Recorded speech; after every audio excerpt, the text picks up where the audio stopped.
hospital admissions nananatiling mababa sa kabila ng pagtaas ng kaso ng COVID-19 sa bansa. Yan ang ating pag-uusapan kasama si Dr. Ron Jean Solante, ang infectious disease expert at Pangulo ng Philippine College of Physicians. Dr. Solante, magandang tanghali po at Merry Christmas. Hi, Eunice and Chi. Good afternoon and Merry Christmas. Okay, Doc, ayon po sa Department of Health, nananatiling mababa ang kaso or ang hospital admission sa kabila po ng pagtaas ng kaso ng COVID-19. Ano po kaya yung dahilan nito at nagbago na po ba yung behavioral approach ng ating mga kababayan sa COVID-19? Well, Eunice, this is the time of increase in the cases driven by nag-relax ang health protocol natin, konti na lang ang nagpe-face mask. And aside from COVID, there is also a co-circulation of other respiratory viruses, kagaya ng influenza, para-influenza, and yung respiratory syncytial virus. Now, yung sinabi mo kanina na tumataas ang kaso, which is quite higher compared to last year and the other years, is expected, dahil nga the past 3 years nagsusuot tayo ng face mask, ngayon wala na and there are a lot of gatherings. And ang medyo maganda lang ngayon, yung mga hospital admissions natin ay hindi naman tumataas, including yung mga na-admit because of severe COVID. So nanatili na mababa ang hospitalization rate and ICU admission rate, bagamat tumataas ang mga kaso ng mga COVID cases. Okay. Doc, si Chi po ito. Ito naman pong bagong variant ng COVID-19 na JN.1. May update po ba kayo kung nakapasok na ito sa bansa? At maaari niyo po bang ipaliwanag ang bagong variant na ito? Well, Chi, we don't have yet the report of the Philippine Genome Center biosurveillance data.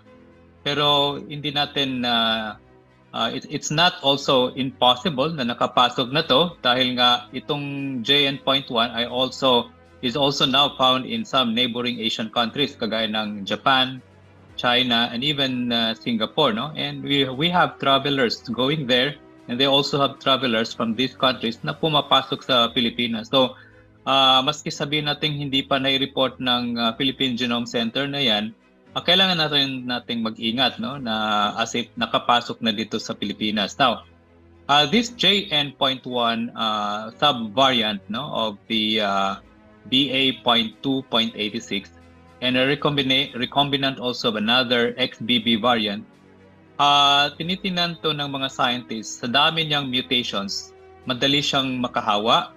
Pangalawa, pwedeng maski bakunado tayo, pag wala tayong face mask, pwede tayong mahawaan at pwedeng makakuha ng infection sa JN.1.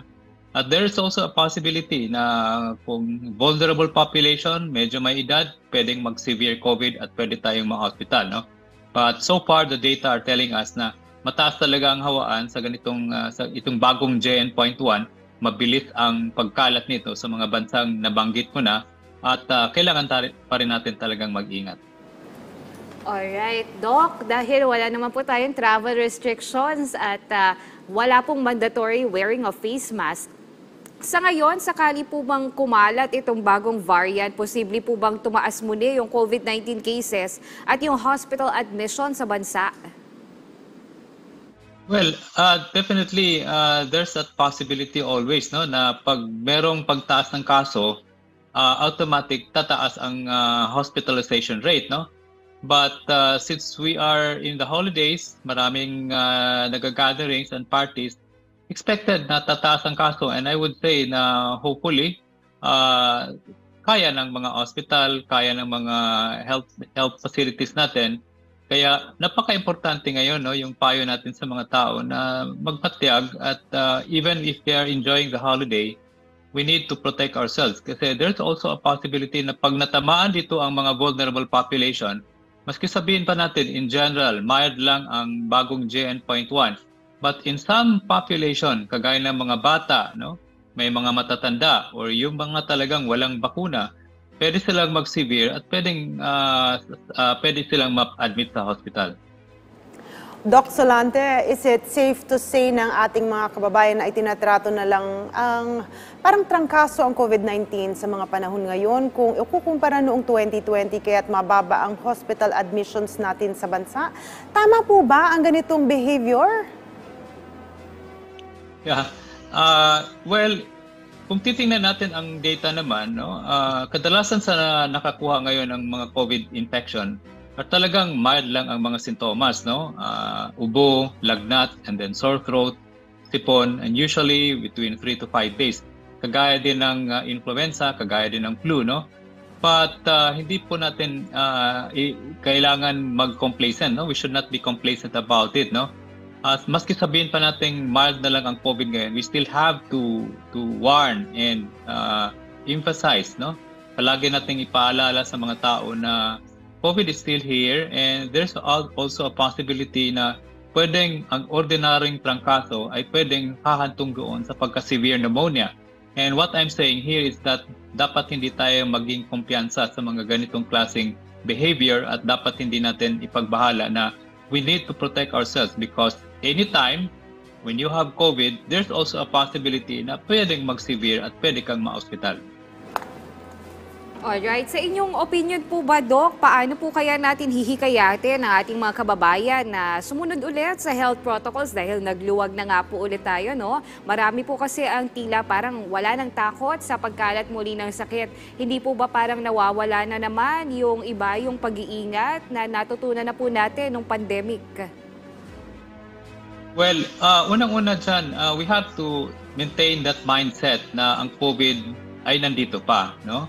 Pangalawa, ang COVID pwedeng magdulot ng komplikasyon kagaya ng mga tinatawag natin na long COVID, no, na medyo mataas-taas ang komplikasyon na after the infection, meron pang mananatiling sintomas na pwedeng can also cause morbidity, no, yung mga pag-decrease ng function ng isang tao kagaya ng brain fog, kagaya ng madaling mapagod, no.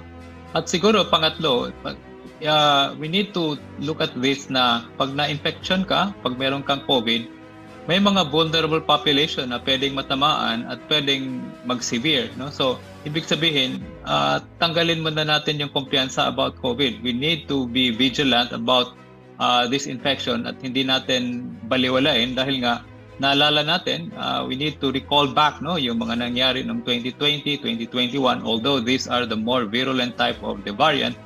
But it's not far-fetched na itong mga bagong variant ngayon, madali ang hawaan, they can also cause severe infection in some vulnerable population. Doc, meron po tayong ilang mga katanungan mula sa media. So ang unang tanong po ay mula kay Ian Cruz ng GMA News.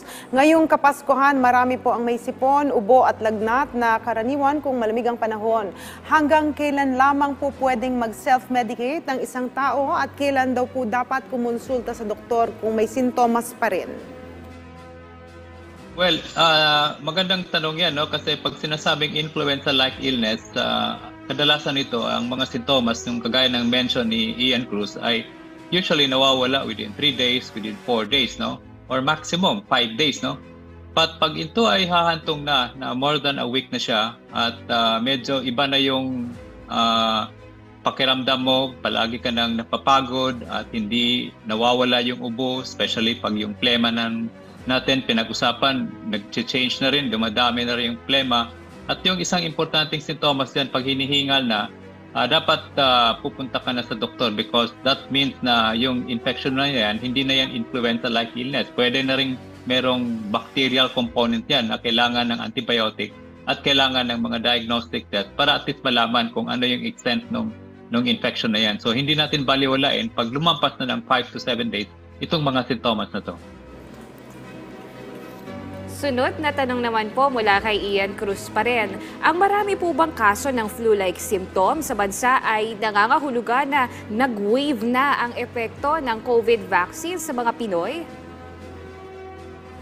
Well, malaking bagay na yung protection natin against the COVID, maski bakunado bumababa na, no? Kaya isa yan sa mga reason bakit tumataas ang mga bagong COVID infections ngayon because of the new variant. Alam naman natin na itong mga bagong variant ay napaka madali silang lumusot sa katawan natin dahil nga hindi na sila nakikilala ng mga bakuna na natatanggap natin before, no?